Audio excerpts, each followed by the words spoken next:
The North Carolina Coastal Federation has been in the process of restoring the North River Wetlands Preserve back to its original state since 1999, after the area was used as farmland. So it was all ditched and drained and cleared.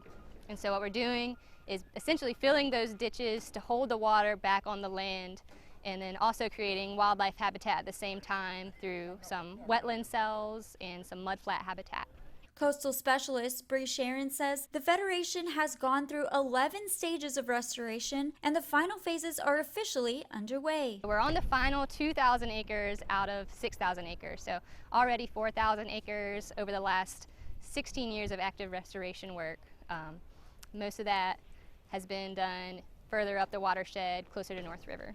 With the help of multiple federal agencies, researchers, and volunteers, more than 1 million trees and wetland plants have been planted over the last 20 years. Sharon says the restoration is important for the wildlife in the area, including black bears, bobcats, shorebirds, and otters. We're actually producing a lot of the habitat they need for wintering and breeding and that sort of thing, so it's a large piece of habitat that is pretty uncommon in a lot of our developed coastline.